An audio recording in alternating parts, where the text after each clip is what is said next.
Boa noite novamente para vocês. Já estou quase de paulista. A gente passou aqui a sexta, sábado também à tarde, quinta e agora essa noite. Eu fico muito feliz de ver a geração que Deus está levantando, de ver aqueles que estão sedentos hoje pela tarde. Conversamos um pouco sobre liderança, podemos compartilhar alguns princípios de uma forma muito prática, de uma forma muito objetiva, mas também de uma forma bíblica. E se você chegou depois desse seminário, depois desse workshop ou desse masterclass, como foi falado, você deve estar percebendo um folder na cadeira onde você está sentado. Esse folder está falando um pouco sobre uma plataforma online de mentoria para líderes. Talvez você pense, pastor, eu não sou um líder, mas liderança não é uma posição, liderança é influência sobre outras pessoas. Se você inspira outras pessoas além de você mesmo, então você é um líder, não importa em que área nós estejamos falando. E através dessa plataforma, através desse site, que pode ser acessado por pastoredilson.com, você pode se tornar um parceiro nosso, você pode se tornar um parceiro do nosso ministério. Eu sei que algumas pessoas, elas ouviram algumas mensagens e algumas gostariam de poder ouvir mais. Parte do que a gente falou à tarde está dentro dessa plataforma, para que você possa ouvir outras vezes, e também através de um valor que você mesmo escolhe. Não existe um valor pré-determinado, você vai se associar conosco também no tocante a dar e receber. Então, se você quer se associar com o nosso ministério e receber também esse conteúdo sobre liderança, no final desse culto, visita pastoredilson.com e você pode se associar ao Maximize. Amém? Eu queria que você abrisse a sua Bíblia comigo em Mateus, no capítulo 5 e versículo 14. Mateus, capítulo 5 e versículo 14. Glória a Deus. A Bíblia diz o seguinte, Mateus 5,14. Vocês são a luz do mundo. Não se pode esconder uma cidade construída sobre um monte. E também ninguém acende uma candeia e a coloca debaixo de uma vasilha. Ao contrário, coloca-a num lugar apropriado, ou num lugar alto, em algumas versões, e assim ilumina a todos os que estão na casa. Assim, brilhe a luz de vocês diante dos homens, para que vejam as suas boas obras e glorifiquem ao Pai de vocês, que está nos céus. Nós estamos falando durante esses dias sobre avivamento. Nós falamos um pouco sobre avivamento sustentável. Eu trouxe 3 pilares para esse avivamento sustentável. Ontem nós falamos um pouco sobre o milagre da parceria, como ninguém faz um avivamento sozinho, como começamos boas parcerias em Deus, como acabamos parcerias. Hoje eu quero falar um pouco sobre um outro aspecto do avivamento, talvez numa esfera um pouco mais individual, mas eu quero que você perceba o que Jesus está falando aqui. Jesus faz uma comparação da igreja, e eu não estou falando a igreja prédio, a igreja instituição, mas a igreja corpo de Cristo, a uma cidade colocada num monte alto. E talvez, se a gente não fizer um mergulho naqueles dias de Jesus, a gente não entenda o que ele estava querendo dizer, porque nos dias de Jesus, não sei se você sabe, não existia ainda energia elétrica. Nos dias de Jesus não existiam estradas de asfalto. Nos dias de Jesus, quando alguém viajava de uma cidade para outra à noite, essa pessoa viajava numa situação de muito perigo, essa pessoa viajava numa situação de muita vulnerabilidade, era um ambiente muito escuro, era um ambiente muito hostil. E algumas cidades eram posicionadas estrategicamente em montes altos. Primeiro porque estar num monte dava uma segurança extra para aquela cidade. Ela precisava de menos muros. Se alguém quisesse conquistar aquele espaço, teria que subir. E era mais fácil de você atacar se você está da posição de cima. Mas um segundo princípio importante para as cidades serem colocadas em lugares altos é que um viajante vindo de longe, andando por aquela estrada escura, quando olhasse para aquele lugar alto com candeias acesas, aquela cidade poderia ser vista de muito longe. Então qualquer pessoa que estivesse cansada, qualquer pessoa que se sentisse desprotegida, qualquer pessoa que precisasse de provisão, ela ia olhar para aquela luz lá longe no alto e iria dizer: ali existe um lugar onde eu posso descansar, ali existe um lugar onde eu vou estar seguro, ali existe um lugar onde há civilização, ali existe um lugar onde eu vou ter provisão. E ele encontrava aquilo como um caminho. Jesus disse: é impossível esconder uma cidade edificada sobre um monte. E essa cidade edificada sobre um monte é a igreja, que continua sendo uma luz colocada num lugar alto, para que as pessoas que estão vagando lá fora na escuridão do mundo, numa escuridão onde existe um relativismo moral, numa escuridão onde as pessoas não encontram propósito, as pessoas não encontram segurança, elas possam ver de longe: existe um lugar que a Bíblia chama de casa de Deus, coluna e sustentação da verdade. Existe um lugar onde eu sou seguro, existe um lugar onde eu tenho provisão, existe um lugar onde eu encontro o meu propósito. E Jesus falando a respeito dessa igreja que é você, diga: ele está falando de mim. Ele diz: vocês são a luz do mundo. Agora eu quero que você preste atenção nisso, porque eu não sei se já aconteceu com você, mas às vezes, simplesmente por estarmos vivendo o Evangelho, pessoas vão chegar para a gente, pessoas que não são cristãs, e vão tentar descrever o que está acontecendo na nossa vida. E talvez já tenha acontecido contigo também, mas algumas pessoas chegam e dizem: pastor, você é uma pessoa iluminada, tem uma áurea diferente sobre a sua vida, tem alguma coisa diferente sobre a sua vida. Mas eu quero que você preste atenção: Jesus não disse que nós somos iluminados, Jesus disse que nós somos luminosos. E existe uma diferença entre os dois. Ser iluminado significa dizer que tem uma luz sobre mim. E se eu sair daquele lugar onde o foco de luz está, eu fico no escuro. Ser luminoso significa que eu estou emitindo uma luz. E se eu vou para o lugar escuro, é o lugar escuro que se torna claro, e não eu que fico no escuro. Jesus emitia luz. Na antiga aliança, se alguém tocasse em um leproso, aquela pessoa seria contaminada. Na nova aliança, se alguém tocasse no leproso, não era a pessoa que ficava suja, era o leproso que ficava limpo. Você entra nas trevas, mas as trevas não entram em você, porque você é a luz do mundo. Diga comigo: eu sou luminoso. Isso me lembra um testemunho de uma mulher que chegou para um pastor certa vez, e ela disse: pastor, eu preciso de oração, porque o meu trabalho é um ambiente muito carregado, é um ambiente muito pesado, não tem nenhum crente naquele lugar, só tem eu, as pessoas só chamam palavrão, as pessoas só fazem o que é errado, e eu quero que o Senhor ore pela minha vida, eu preciso sair desse ambiente. E o pastor disse: deixa eu orar por você, irmã. Colocou as mãos sobre aquela irmã e disse: pai, mantenha essa irmã nesse trabalho em nome de Jesus.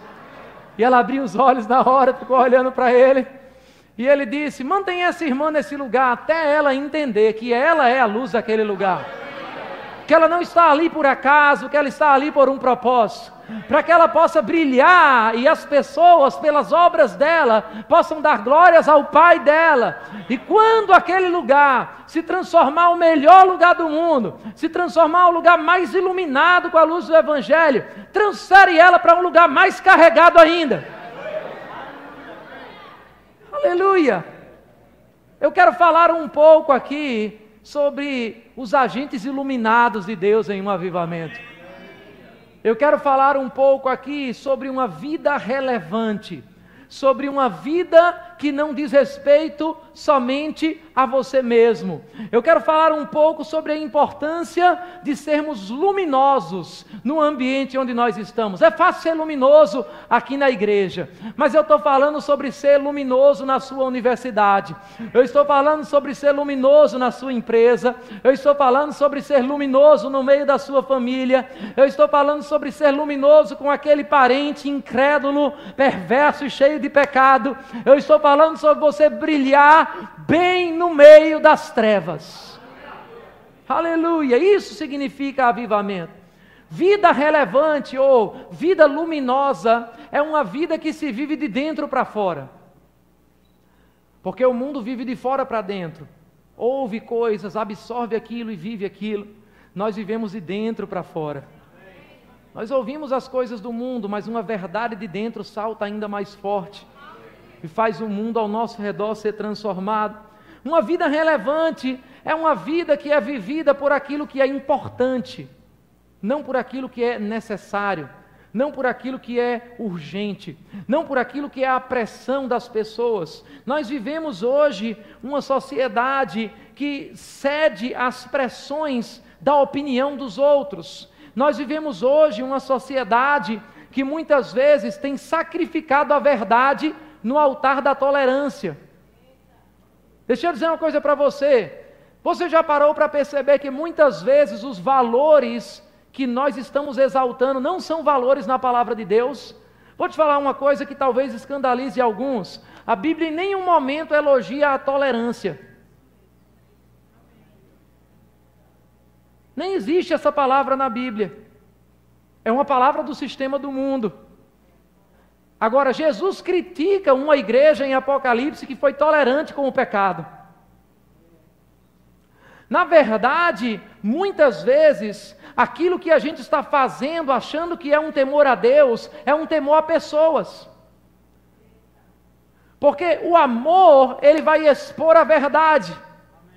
A tolerância vai tentar ficar bem diante de alguém. Não falar algo que ofenda. Mas deixa eu te dizer uma coisa, a verdade do Evangelho ofende pessoas. Você está, como cristão, convidado, a vez ou outra, nos cultos, ser ofendido pelo Evangelho. E se o Evangelho não estiver ofendendo você, se não estiver ofendendo teus pensamentos, se não estiver ofendendo teus comportamentos, ele não está transformando a tua vida. O Evangelho não é uma verdade politicamente correta, falada de uma forma mais palatável, falada de uma forma mais aceitável. Nós vamos falar um pouco sobre viver uma vida relevante. Agora, quando eu falo isso, algumas pessoas podem dizer, pastor, mas e o amor pelas pessoas? O Evangelho prega paz e amor. Querido, quem pregou paz e amor foi Bob Marley, não foi Jesus Cristo. Jesus nunca foi pacífico. Jesus foi pacificador. Existe uma grande diferença. O pacificador, ele busca ativamente a paz. Ele busca ativamente a reconciliação. O pacífico, ele simplesmente se isenta. O pacífico simplesmente fica neutro. Não quero me envolver, não quero dar a minha opinião. Cada um faz o que quer, desde que esteja fazendo com amor. Você pode estar fazendo algo em amor e morrer fazendo algo que você gosta. A verdade do Evangelho ofende algumas pessoas. Às vezes eu estou pregando e algumas pessoas chegam, normalmente novos convertidos, e dizem, pastor, você não se incomoda se essa mensagem ofender algumas pessoas dentro da igreja? E eu digo para elas, olha, o mundo está ofendendo Deus todo dia e eles não estão nem aí. Aleluia. Eu não vou me incomodar se a verdade do Evangelho ofender algumas pessoas. Agora nós voltamos para aquela tecla das Escrituras e o amor pelas pessoas. Eu quero falar um pouco com vocês essa noite sobre como nós podemos conciliar essa tensão de viver uma vida relevante. Como nós podemos conciliar essa tensão do amor pela verdade com o amor pelas pessoas. Como eu posso conciliar o amor pela verdade da palavra com o amor pelas pessoas? Eu sei que algumas pessoas vão usar o conhecimento, vão usar a verdade para massacrar pessoas. massacrar pessoas com duras verdades. E eu quero já te dizer uma coisa: uma verdade dita sem amor é tão danosa quanto uma mentira dita por amor. Uma verdade dita sem amor é tão danosa quanto uma mentira dita por amor. Mas existe um outro grupo de pessoas que muitas vezes vai usar o coração para um suposto amor liberal e permissivo, dizendo em outras palavras: se eu amo, eu sou obrigado a concordar com tudo o que aquela pessoa faz. Mas amar não significa concordar com aquilo que uma pessoa está fazendo. Amém? Amar alguém muitas vezes vai exigir de você que você seja firme nos princípios, mas que você seja suave no trato, que você seja suave no cuidado com aquela pessoa. Existe um outro grupo de pessoas que nessa tensão de conciliar a verdade, o amor pela verdade com o amor pelas pessoas, vão fugir das grandes questões da vida. Eles vão dizer: olha, esse tema é polêmico, então eu não vou nem tocar nele. Esse assunto aqui é uma batata quente, eu vou fazer de conta que ele não existe. Esse problema aqui é muito difícil de resolver, então eu vou fazer vista grossa para essas pessoas. Mas nós não podemos fazer de conta que essas questões não existem. Eu vou te dizer uma coisa: existe uma única maneira de você não receber críticas de alguém. É só você não fazer nada, não dizer nada e não ser nada. No momento que você se posiciona com uma verdade, no momento que você se posiciona com uma convicção, automaticamente você vai levantar alguém e você vai ofender outra pessoa. Viver uma vida relevante significa mudar coisas ao seu redor. E mudar coisas ao seu redor significa tirar algumas pessoas da zona de conforto. E isso vai incomodar outros. Quando você anda em fé, automaticamente você ofende alguém que está andando em incredulidade. Porque aquela falta de resultados e fé na vida dela vai fazer com que ela reflita, vai fazer com que ela olhe para você, talvez com inveja, talvez com uma oposição, talvez ela não receba você como uma fonte de inspiração para o crescimento. Quantos estão entendendo isso? Amém. Eu queria que você abrisse comigo em Romanos, no capítulo 15, versículo 14.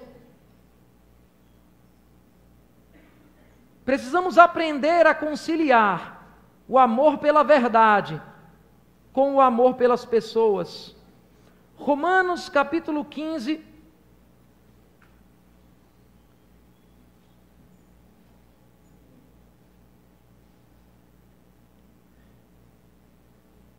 versículo 14.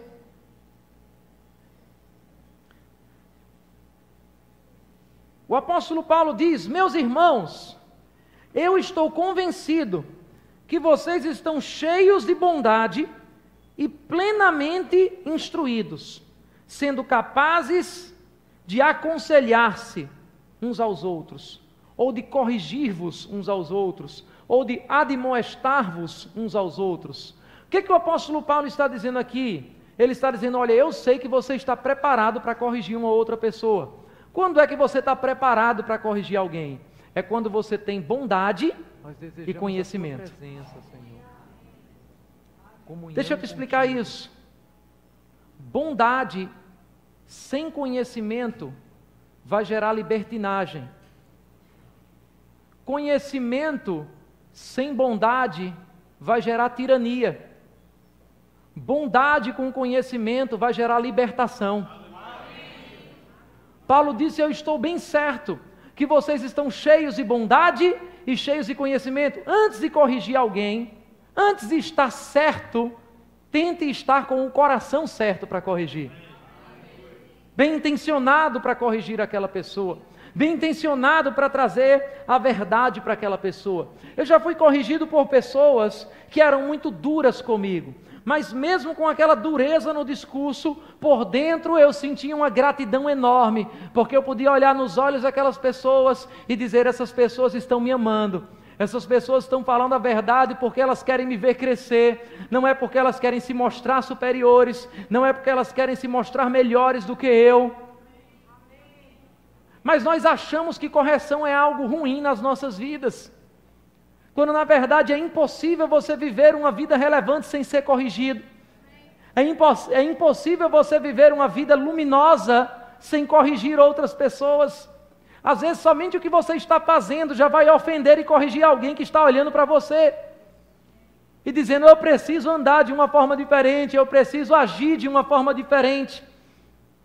No Evangelho de João, no capítulo 8, você não precisa abrir comigo, mas se quiser anotar, fica à vontade. Nós temos uma passagem muito conhecida, a passagem da mulher que foi pega em adultério. Quantos lembram dessa passagem? Aquela mulher foi acusada por muitos homens, e Jesus olhou para aquela mulher, e a Bíblia diz que Jesus veio para essa terra cheio de graça e de verdade. Diga comigo: graça e verdade. Ou bondade e conhecimento.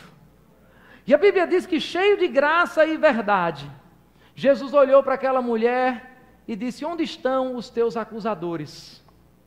E ela falou: todos eles se foram. E então ele disse: eu também não te condeno. Mas depois ele disse: vá e não peques mais. Sabe qual é o nosso problema? É que muitas vezes nós queremos primeiro apontar e dizer não peques mais, sem antes dizer eu não te condeno. Nós queremos trazer primeiro a verdade, sem criar uma estrada de graça para com aquela pessoa. Eu olho para a vida de Jesus e a vida de Jesus tinha algo muito interessante. Jesus tinha uma santidade que atraía pessoas. Você já parou para perceber que na Bíblia ser santo não é sinônimo de ser chato?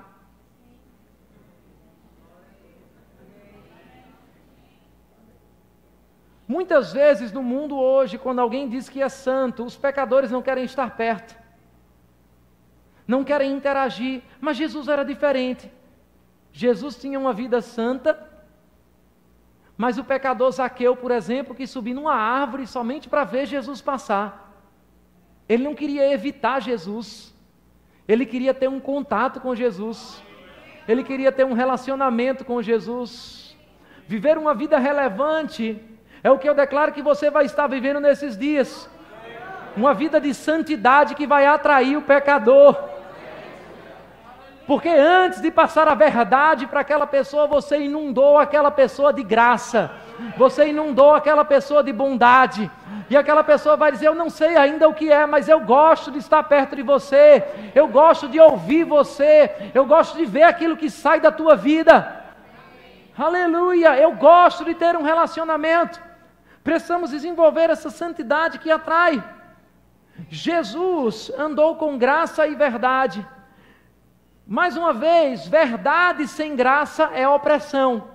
Graça sem verdade é libertinagem. Agora, graça com verdade é libertação. Aleluia. Quando nós olhamos para aquele exemplo que eu acabei de falar de Jesus, eu quero que você preste atenção agora, porque eu acredito que essa é uma mensagem mesmo para você refletir, para você meditar um pouco. Jesus transformou o arrependimento daquela mulher numa consequência do perdão, e não numa condição para recebê-lo. Eu vou dizer de novo para você pensar um pouco. Jesus não disse para aquela mulher: se você se arrepender, se você não pecar, eu não te condeno. Jesus disse: eu não te condeno. Eu comecei fazendo algo, agora você vai e não peca mais. Muitas vezes nós não conseguimos viver essa vida relevante e nós nos isolamos numa bolha evangélica. Não conseguimos ter contato com outras pessoas, porque muitas vezes a nossa mentalidade é: você precisa se tornar um de nós, para que então você ganhe acesso para estar perto da gente. Quando na verdade a proposta do Evangelho é: você primeiro fica perto da gente, e aí você vai se tornar um de nós. Ah, pastor, mas você não sabe o perigo da influência do mundo, de você se relacionar com pessoas do mundo. Você precisa entender qual é a influência mais poderosa que está na tua vida. Eu tenho certeza que se uma pessoa carnal chegar perto de mim, não é a carnalidade dela que vai me contaminar, mas é a vida no espírito da minha vida que vai contaminar aquela pessoa. A influência de Deus, a influência do Espírito. Ah, mas eu não posso envolver os jovens da igreja com os jovens do mundo, porque você não sabe como está lá fora no mundo, como está a influência das drogas lá fora, como está a influência do crime lá fora. Mas o mundo precisa saber lá fora como está a influência do Espírito Santo. A influência do Espírito Santo é mais poderosa do que a influência das drogas. A influência do Espírito Santo é mais poderosa do que a influência do crime. A influência do Espírito Santo é muito mais poderosa do que as ideologias, ideologia de gênero ou qualquer tipo de ideologia que você possa pensar. O poder do Espírito Santo de atrair o homem para perto do Evangelho é muito maior do que o poder do diabo para atraí-lo para fora dele. Você precisa entender que você é luminoso. Você carrega uma luz, e Jesus estava dizendo: meu filho, nós não colocamos uma lâmpada debaixo desse púlpito, nós colocamos um lugar alto para brilhar, para todo mundo ver. Não é somente para a igreja, a luz que está em você tem que brilhar lá fora na sua faculdade. Você não pode ser um agente secreto do Evangelho. A luz que está em você tem que brilhar lá fora no teu trabalho. Amém? Nós precisamos manter a centralidade do Evangelho, a essência do Evangelho, no meio da tempestade cultural que a gente está passando hoje. Existe uma tempestade de ideias, ideologias e conceitos. A nossa cultura está mudando. E todas as vezes na história da igreja que a cultura muda, nós vamos ver as pessoas pulando para um dos dois extremos que eu vou falar agora para vocês. Uma dessas duas tendências. Quando nós temos uma mudança cultural, nós temos um primeiro grupo de pessoas. Esse grupo começa a se sentir irado, frustrado ou ameaçado ao ponto de se retirar dessa cultura. E eles ficam somente atacando, condenando e protestando contra quem pensa diferente. Eu vou sair desse meio. Quando a Bíblia diz que você deve brilhar no meio de uma geração perversa e não do lado de fora dessa geração. O outro extremo é um grupo de pessoas que fica tão cansado de lutar com essas mudanças que faz de conta que aquela tensão, que aquele conflito não existe. E aí simplesmente aceita as coisas irem mudando e as coisas irem acontecendo e perde o protagonismo para poder ser uma influência de transformação para a sua geração. Mas entre esses dois extremos existe uma centralidade, existe um equilíbrio na palavra. Andar em um dos dois extremos é muito mais fácil, vai exigir menos da gente. Ou a gente se afasta desse povo e somente ataca eles contra nós, ou a gente fica no meio deles e faz de conta que nada está acontecendo, faz de conta que sempre foi assim mesmo. Mas quando a Bíblia mostra, por exemplo, a vida do justo Ló, a Bíblia diz que ele todos os dias se afligia com a impiedade que se praticava em Sodoma e Gomorra. A Bíblia diz no livro de Mateus que por se multiplicar a iniquidade, o amor de muitos vai esfriar. Não é nem porque você está andando em iniquidade, é porque você está no meio de tanta iniquidade que aquilo agora é normal para você.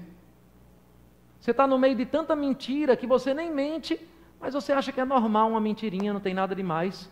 Você está no meio de tanto adultério que talvez você nem chegue a adulterar, mas você acha que é normal. E o Espírito Santo quer trazer um incômodo para você hoje. Para você começar a viver de novo essa tensão.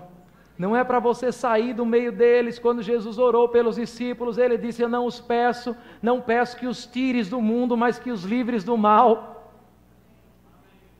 Não foi para colocar cada um de nós numa bolha, porque se fosse assim, você era salvo e ia imediatamente para o céu. E eu vou te dar uma dica: tem duas coisas que você não vai precisar fazer no céu. Você não vai poder fazer lá. As duas começam com a letra P. A primeira é pecar. Você não vai poder pecar no céu. Você não vai precisar pecar no céu. E a segunda é pregar. Você não vai precisar pregar no céu. Por quê? Porque o conhecimento do Senhor vai inundar a todos. Nós vamos ser revestidos à plenitude do conhecimento dEle. Então você não vai precisar ensinar ninguém, você não vai precisar pregar para ninguém. Agora, Deus deixou você aqui nessa terra para continuar fazendo um dos dois. Adivinha qual foi? Será que você está aqui só para pecar mais um pouquinho? Ou você está aqui para influenciar outras pessoas? Diga, eu estou nessa terra, porque eu sou o sal da terra. Diga, eu estou nessa terra, porque eu sou a luz dessa terra. Você é a resposta dessa geração. Você é a resposta dessa cidade. Você é a resposta desse povo. Aleluia. Mas muitas vezes a gente quer se isolar. A gente fica dizendo Maranata. E aí você pode dizer, pastor, é errado dizer Maranata? Depende. Por que você tem dito Maranata? Eu vejo os crentes pegarem um grupo de WhatsApp, de repente alguém manda uma desgraça naquele grupo. Sempre tem alguém que gosta de mandar uma foto de sangue, uma foto de um acidente, uma foto de uma tragédia. E aí vai ter um crente no grupo que vai dizer, Maranata, volta Jesus. Eu pergunto para você, você diz Maranata porque você está com medo do mundo ou porque você ama a vinda dele? Porque seria muito injusto Deus dizer que nós somos a resposta, o mundo está cheio de perguntas e justamente a resposta ficar dizendo para ele, me tira daqui. Quando ele está dizendo, não, você está aqui por um propósito. Você está aqui para ser luz no meio dessa geração. Você está aqui para viver uma vida relevante. Avivamento vai sair desse contexto de igreja. É muito fácil ser a resposta aqui dentro. É muito fácil levantar as mãos, querido, no meio de um louvor maravilhoso desse. Mas eu pergunto a você, você consegue ter essa mesma influência e essa mesma luz lá fora? Onde pessoas estão precisando daquilo que você tem? Quando eu olho para a história de Daniel, quantos conhecem a história de Daniel? Daniel foi uma pessoa que conseguiu se manter relevante, conseguiu se manter luminoso, numa cultura que era hostil aos seus valores. Eu não sei se você percebe, mas nós estamos vivendo dias onde há uma hostilidade cada vez maior aos valores do cristianismo. Se nós dizemos que o aborto é pecado, existe uma hostilidade para aquilo. Se nós dizemos que o homossexualismo é pecado, existe uma hostilidade naquilo. A sociedade está cada vez mais hostil aos valores cristãos. E a pergunta é, o que é que você vai fazer com isso? O que é que você vai fazer a respeito disso? A primeira coisa que a gente precisa entender, olhando para a vida de Daniel, é que Daniel conseguiu resistir ao impacto da cultura. E toda cultura tem um impacto sobre as nossas vidas. O impacto da cultura é um impacto que vai mexer ou tentar mexer com a nossa identidade. Diga comigo, identidade.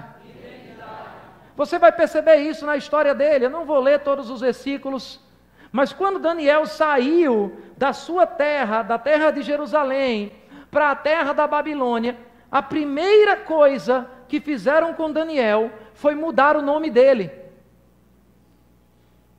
E quando na Bíblia se mudava o nome de alguém, não era só porque o nome anterior era feio. Era porque eles estavam tentando trazer um novo significado para aquela pessoa. A sociedade de hoje vai tentar colocar rótulos em você, como crente. Vai tentar modificar a sua identidade. A sociedade do dia de hoje, muitas vezes, vai nos misturar com conceitos e com verdades pessoais para dar a entender que a verdade que nós seguimos é algo tribal, é algo ultrapassado. Era o que Daniel vivia. Por que Daniel não faz essas coisas? Porque Daniel é lá daquela tribo lá do povo de Israel. Daniel não vive numa metrópole como a Babilônia. Daniel não entende todas essas coisas que a gente tem aqui. Daniel não entende essa ciência do rei Nabucodonosor. Daniel é uma pessoa quadrada. Daniel é uma pessoa ultrapassada. O mundo vai tentar forjar em nós uma definição cultural de quem nós somos. Vai tentar colocar você numa caixinha. E a caixinha é muito mais diversa do que a gente possa pensar. O mundo vai colocar você na caixinha de alguém que é gordo demais, de alguém que é magro demais. E aí, se você é uma pessoa gorda, então você só pode fazer isso, isso e isso, e a sua vida é assim, assim, e você tem esse estereótipo. Se você é uma pessoa que é um nerd, então você é assim, assim, assim. Se você é uma pessoa que é uma patricinha, você é assim, assim, assim. E vai tentar colocar você em caixinhas. Vai tentar trazer para você um jugo de rótulos, buscando parâmetros e comparação com outras pessoas que eles vão dizer que são parecidas com você. Agora deixa eu te dizer uma coisa, Daniel não entrou nesse jogo de rótulos. Daniel não se deixou manipular por aquilo que as pessoas diziam que ele era ou que ele iria se tornar. Daniel foi alguém que decidiu continuar sendo o que a Bíblia dizia que ele era. E você, no meio dessa tempestade cultural dos dias de hoje, tem que ter a mesma ousadia, ainda que olhem para você e digam que aquilo que você crê é antiquado, que aquilo que você faz é tribal, que você é uma pessoa quadrada. Você precisa dizer: eu sou o que a Bíblia diz que eu sou. Aleluia! E não ter medo de colocar isso em alto e bom som, para que todo mundo possa ver, para que todo mundo possa entender quais são os seus conceitos, qual é a sua essência, aquilo que você tem como convicção, não é uma opinião. Eu ouvi esses dias alguém dizer algo muito interessante: opinião é algo que você sustenta, convicção é algo que sustenta você. Querido, isso aqui não é uma opinião, isso aqui é convicção. Essa verdade do Evangelho sustenta a minha vida. Não é a minha verdade ou a sua verdade, é a verdade absoluta da palavra de Deus. Aleluia, diga comigo: eu sou o que a Bíblia diz que eu sou. As pessoas, com esse impacto da cultura, tentaram domesticar Daniel. Você já percebeu que as pessoas vão tentar domesticar você? Você nasceu nessa cidade, então você só pode ir até aqui. Você veio dessa família, então você só pode fazer isso. Você mora nesse bairro, então você só pode ser essa pessoa. Esse é o seu poder aquisitivo, então o seu contra-cheque vai dizer quais são os sonhos que você pode ter. As pessoas vão tentar domesticar você, esse sistema do mundo vai tentar domesticar você. O sistema do mundo vai tentar oferecer alguns banquetes, como ofereceu para Daniel. Você já parou para pensar naquela história de Daniel? O que é que tinha de mais em um banquete? O que é que tinha de mais em ele simplesmente dizer: tá bom, eu vou comer essa comida do rei? Tinha só um detalhe: é que aqueles banquetes naqueles dias eram oferecidos aos ídolos. E o único detalhe era esse, uma besteirinha. Era contra as regras da antiga aliança. Uma besteirinha, a Bíblia dizia que não pode fazer. Mas que coisa antiquada. E aí, Daniel, só uma comidazinha aqui, o que é que tem de mais? Todo mundo está comendo. Você não come porque você é quadrado. E aí, ó, lá vem Daniel de novo. Daniel não está comendo isso aqui com a gente. Ah, deixa ele para lá, ele é careta. Deixa ele para lá, ele vem de uma outra tribo, ele veio do interior. Ele vive no mundinho dele. Ele vive com as coisinhas dele. Ele não tem uma visão global. Ele não tem a cabeça aberta. Porque ter a cabeça aberta naqueles dias era algo muito bom. O que é que tem de mais? Quando você sabe aquilo que está dentro de você, não se torna muito difícil perseverar.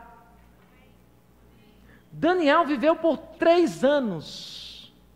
3 anos, não foram 3 meses, 3 anos, debaixo de uma pressão de ser socialmente aceito, numa sociedade que era hostil aos valores dele. Debaixo da pressão de ceder àqueles banquetes. Eu vou dizer uma coisa para você: se o diabo conseguir te seduzir com aquilo que é proibido, ele vai minar o teu relacionamento com Deus, ele vai minar o teu propósito. E é por isso que ele vai tentar oferecer os banquetes para você, os banquetes da nossa cultura dos dias de hoje. As pessoas vão dizer, assim como aquelas que estavam com Nabucodonosor: o que é que tem de mais? Só um pratinho. Você come hoje, amanhã você pede perdão. Será que Deus vai te rejeitar? Só uma comidinha. Todo mundo está fazendo. Você vai perder esse banquete, você vai perder essa oportunidade. Deixa de ser careta. Nós precisamos manter em nós os valores divinos e decidir que nós não vamos nos contaminar. Aleluia. A pressão do mundo vai fazer você se contaminar, a pressão da mídia vai fazer você se contaminar, mas você precisa fazer como Daniel, assentar no seu coração: eu não vou me contaminar com esse banquete do rei. Aleluia. Glória a Deus. Agora, no meio disso tudo, eu quero que você perceba, a gente falou da tensão de conciliar o amor pela verdade com o amor pelas pessoas. Porque no meio dessa tensão, Daniel não entrou num clima de nós contra eles. Daniel não viu aquele povo que estava oferecendo um banquete como inimigos. Daniel viu um povo que precisava ser alcançado. Não é esse povo do mundo que não conhece a Deus. Não, eles são meu alvo. Eu quero alcançar, eu quero influenciar essas pessoas. O mesmo Jesus que disse para a gente ir para todo mundo, pregar o Evangelho, também disse que era pelo amor uns aos outros que as pessoas iriam conhecer que nós somos discípulos. Amém? Agora, além desse impacto que a cultura traz, a cultura muitas vezes também vai trazer um teste para a gente. Daniel foi testado completamente. Daniel foi testado durante todos esses 3 anos por aquela cultura da Babilônia. E eu vou te dizer uma coisa: o mundo está testando você. O mundo está te testando. O mundo está olhando para você. As pessoas do mundo estão observando você, para ver se esse negócio de crente serve mesmo, para ver se essa vida de crente tem uma diferença mesmo. Eu quero ver se ele vai ser firme nisso mesmo. Mas a Bíblia diz: tem que haver uma diferença entre quem serve a Deus e quem não serve. Aleluia! É impossível você ter o Criador do universo habitando dentro de você e ter uma vida normal. Aleluia! Quem é nascido de Deus tem um apetite pelo impossível, tem um apetite pelo sobrenatural, tem um apetite por aquilo que é diferente. Eu vi um pastor uma certa vez dizer, estavam perguntando para ele: pastor, você acredita em extraterrestre? E ele disse: eu acredito, eu não sou desse mundo. Aleluia. Olhe para quem está do seu lado, veja se essa pessoa tem cara de normal. Aleluia.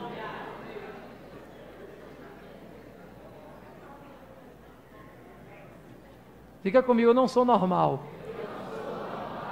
Aleluia. Diga comigo: habita em mim o Espírito de Cristo. Diga: eu sou a luz desse mundo. Aleluia. Qual é o teste da cultura? As pessoas vão tentar dizer para você o que você tem que fazer. Nabucodonosor lançou um decreto. E o decreto era: você precisa se dobrar à estátua. Você precisa adorar essa estátua. A gente lê aquela passagem e a gente até se inspira e fica corajoso. A gente lê aquela passagem e a gente diz: eu também faria isso. Jamais me dobraria àquela estátua. Mesmo que fosse ameaçado para ser lançado numa fornalha, eu não iria negar o meu Deus. Mas deixa eu te dizer uma coisa. A religião de hoje se chama relativismo moral. E tem muita gente que está se dobrando a essa estátua do relativismo moral. A estátua de hoje não é de Baal, não é de Astarote, não é de Nabucodonosor. A estátua de hoje é: se não faz mal a ninguém, tanto faz. Se você é feliz, se você está se sentindo bem, se não está fazendo mal a ninguém, qual é a diferença? Todo mundo transa antes de casar. Qual é o problema você fazer isso também? Todo mundo experimenta alguém do mesmo sexo, para saber se é hétero, para saber se é homo. Qual o problema de você experimentar uma vez? Tem um monte de gente se dobrando a essas estátuas. Tem um monte de gente cedendo a essas pressões, quando as pessoas estão dizendo, todos têm que se dobrar a isso. Todos têm que se dobrar a esse sistema. Qual é o sistema? É que todo mundo, em algum momento, vai trair o cônjuge, porque uma traição é normal. Todo mundo tem uma traição uma vez na vida. Todo mundo tem que se prostrar a essa estátua. A cultura deu um decreto. Todos precisam adorar a esse modo de vida. Todos precisam adorar a esse relativismo. A cultura está dizendo, todo mundo sonega imposto, então você tem que sonegar também. Para que você vai declarar exatamente quanto você ganha? Deixe de ser bobo. Porque o mundo traz como inteligência aquilo que a Bíblia chama de pecado. O jeitinho brasileiro. Ninguém está vendo, não tem problema. Mas a tua audiência não é pessoas, a tua audiência é Deus. Deus está olhando para a sua vida em todos os momentos. A Bíblia diz que os olhos do Senhor passam por toda a terra.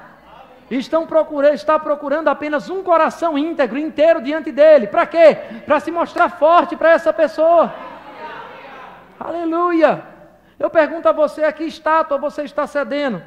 A que estátua você está se prostrando? As pessoas diziam, olha, se você não adorar essa estátua, você vai ficar para trás. Se você não adorar essa estátua, você não vai ter mais acesso ao rei. As pessoas continuam dizendo isso. Se você não fizer isso, você vai ficar para trás. Como é que você vai ter uma empresa e você vai declarar exatamente o imposto dessa empresa? Se o seu concorrente não está declarando, você vai ficar para trás. Como é que você vai viver essa vida toda certinha, se aquela outra pessoa trabalha no mesmo trabalho que você e não está vivendo? Você vai ficar para trás. Mas sabe qual foi a postura de Daniel? Ainda que eu fique para trás, eu não vou me comprometer. Ainda que eu seja queimado numa fornalha, eu prefiro ser queimado na fornalha, sem o pecado, do que estar desfrutando o prazer da vida de pecado. Aleluia! Não se preocupe, eu não estou procurando por améns e aleluias nessa noite. Há uma mensagem de Deus para nos levar a uma reflexão. Aleluia, diga comigo, eu não vou me prostrar.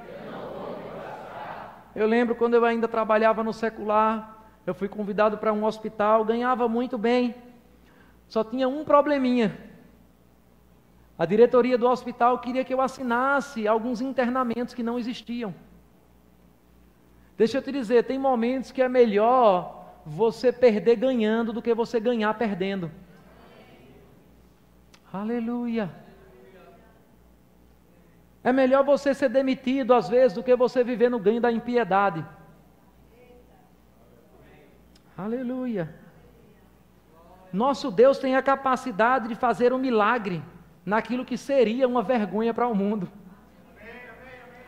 Sabe por que muitas vezes a gente não vê o quarto homem perto da gente? Porque a gente não está disposto de entrar na fornalha. Você quer encontrar o milagre, você quer encontrar a intervenção de Deus no meio da sua conveniência. Mas a intervenção de Deus não está na sua zona de conforto. Está num lugar chamado sacrifício. Aleluia. Onde você não vai ceder a princípios. Você não vai se dobrar à estátua, não importa qual estátua essa seja. Agora, o teste da cultura também é muitas vezes, além de dizer o que a gente tem que fazer, é o teste de dizer aquilo que a gente não pode fazer. Porque o rei também deu um decreto. Qual foi o decreto? Proibido de orar a Deus. Não pode mais orar, Daniel. Você é proibido de fazer isso. Se você ler a história de Daniel, queria chamar o grupo de música. No capítulo 6 e versículo 10, você não precisa ler agora. Mas quem sabe o que Daniel fez? Quando o rei decretou que ele não podia mais orar ao Deus dele. Eu vou dar algumas opções para você. Primeira opção, Daniel entrou em pânico. Segunda opção, Daniel murmurou aquela injustiça. Terceira opção, Daniel fez um protesto. Vários cartazes diante lá da sede do palácio, protestando. Foi isso que ele fez? Não. O que foi que Daniel fez? Continuou fazendo o que as pessoas diziam que ele não podia fazer. Continuou orando quando as pessoas diziam que ele não podia orar. Você precisa continuar fazendo aquilo que Deus disse que você tem que fazer. Querido, eu sei que essa mensagem não é para todo mundo. Não que ela não seja acessível para todas as pessoas. Mas eu sei que não é todo mundo que está com essa disposição. Mas eu estou falando com aqueles que estão dispostos, a custe o que custar, ainda que você saia no prejuízo, ainda que você saia mal falado, mas você vai continuar fazendo aquilo que a palavra diz que você tem que fazer. Você não vai aceitar o rótulo do mundo, você não vai ser engolido pela identidade do mundo, você não vai fazer o que as pessoas acham que é certo, você vai fazer o que Deus chamou você para fazer. Diga comigo, eu sou o que a palavra diz que eu sou. Diga comigo, eu tenho o que a palavra diz que eu tenho. E eu posso o que a palavra diz que eu posso. Aleluia! Você não pode mais fazer isso. Eu lembro que algumas pessoas diziam para mim, quando eu ainda era bem mais jovem, não quero dizer com isso que eu sou velho agora, mas pessoas chegavam para mim e diziam: você não pode se envolver demais na igreja e passar em medicina. Não dá para fazer isso, você tem que escolher. Ou você vai estudar para o vestibular, ou você vai envolver-se nas coisas de Deus. Quem disse isso? Onde isso está escrito? Eu não somente me envolvi no meu chamado, como passei em primeiro lugar. Aleluia. Eu quero que você perceba, querido, que você só vai ter ousadia nos testes. Preste atenção nisso. Você só vai ter ousadia na hora do teste, se você não tiver cedido na hora do banquete.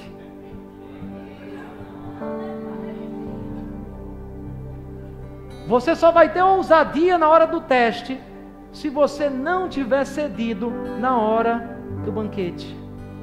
Eu vi muita gente que disse: eu preciso deixar de me envolver na igreja para estudar para medicina, e essas pessoas não passaram. Aleluia. Sabe o que Daniel, o mesmo Daniel que a gente está ouvindo aqui, falou? O povo que conhece o seu Deus. Aleluia.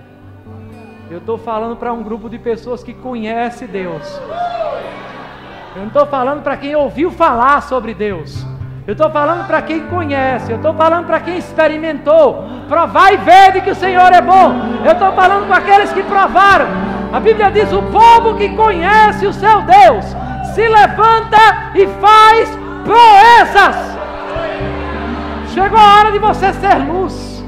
Chegou a hora de você fazer proezas. Chegou a hora de você fazer aquilo que as pessoas vão dizer: eu não acredito que alguém pode fazer isso. Eu nunca vi ninguém fazer assim. Eu nunca ouvi falar que alguém pode fazer assim. Mas são as coisas que nem olhos viram, nem ouvidos ouviram, nem jamais penetrou em coração de homem algum. São as coisas que Deus preparou para aqueles que o amam. Deus preparou isso para você. Mas a pergunta que Ele está fazendo é muito simples: você vai ceder aos banquetes? Você vai se prostrar às estátuas? Ou você vai assentar no seu coração: eu vou fazer exatamente o que Deus me chamou para fazer. Eu vou ser luz, eu vou ser luminoso, eu vou ser um carreador de um avivamento. Fique de pé nesse momento, vamos orar. Levante suas mãos para os céus. Talvez você seja um Daniel nessa geração. As pessoas disseram: você não pode, você não vai, você não tem, você não consegue. Mas chegou a hora de você dar uma resposta para essas pessoas.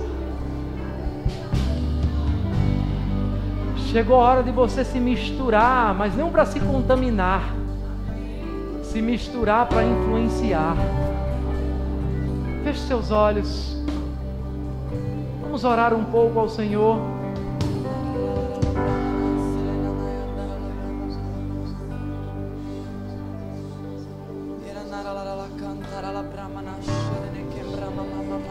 Aleluia. Um povo que conhece o seu Deus. Ei, a mão do Senhor não encurtou. Ele não deixou de fazer milagres nos dias de hoje. Talvez seja você aquele que Deus quer usar para revolucionar essa geração, para fazer o que nunca foi feito, de um jeito que nunca foi feito, numa velocidade que nunca foi feita. Ah, pastor, mas quem sou eu? Não é quem é você, é quem habita em você. Eu só sou um vaso de barro, mas tenho um tesouro de ouro dentro. O Espírito Santo está em você. O Senhor só precisa de uma pessoa. Se tiver uma pessoa nesse lugar que diz: eu pego essa mensagem é para mim, eu vou viver essa vida relevante. Uma pessoa é suficiente para mudar essa geração. Pode ser você essa pessoa. O Senhor está chamando você para um tempo de consagração. Entregue a Ele que você precisa entregar. Jogue fora o banquete que talvez você estava comendo. Se levante diante dessa estátua que você estava se prostrando. Vamos adorar a Ele.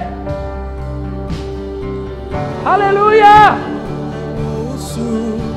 Eu ouço, grande eu sou, a me dizer. Vocês me invocarão e eu responderei. Justiça e alegria eu preparei. Pensamentos de paz. Declare: eu ouço. Busque o Senhor agora. Eu ouço, grande eu sou, a me dizer. Vocês me invocarão e eu responderei. Justiça e alegria eu preparei. Pensamentos de paz. Busque Ele. Busque o Senhor. Pois os teus caminhos são mais altos que os meus, e os teus pensamentos bem melhores que os meus. Pois os teus caminhos são mais altos para me levar além e me fazer saber. Buscareis e me achareis quando me buscarem de todo o coração. Orareis e responderei, pedras preciosas no secreto. Buscareis e me achareis quando me buscarem de todo o coração. Orareis e responderei, pedras preciosas. Eu quero finalizar a parte que cabe a mim, o Senhor, para essa noite, com um convite. Se você está aqui, você sabe que tem banquetes que você precisa deixar de lado. E no momento que você largar esse banquete, vai nascer de novo em você aquela ousadia de se levantar e fazer proezas. Se você está aqui, tem banquetes que você precisa largar. Eu quero convidar você para um altar de consagração nessa noite. Vem aqui à frente.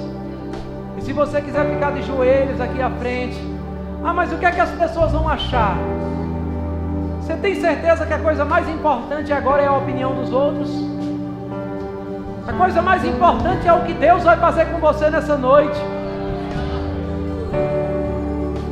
Você vai vir para se consagrar diante do altar, para dizer: Senhor, esse banquete eu não como mais. Eu assento no meu coração. Eu quero voltar a um coração inteiro, a um coração íntegro. Eu quero ter a ousadia de dizer: eu estou te servindo, não em partes, mas 100%. Qual é o banquete que você tem que largar hoje? Qual é o banquete que você tem que largar hoje? E se você não é a pessoa que veio aqui à frente, não feche os teus olhos. Não é para você ficar olhando, nem julgando, nem dando rótulo para quem veio a esse lugar. Esse é o momento de você somente entregar ao Senhor a sua adoração. Vamos cantar mais uma vez esse refrão. Você que veio aqui à frente, busque a Ele de todo o coração. Me achareis quando me buscareis de todo o coração. Orareis e responderei, pedras preciosas no secreto. Buscareis e me achareis quando me buscareis de todo o coração. Orareis e responderei. Há um espírito de quebrantamento nesse lugar. Buscareis e me achareis. Espírito de quebrantamento e de entrega. De todo o coração. Orareis e responderei. Pedras preciosas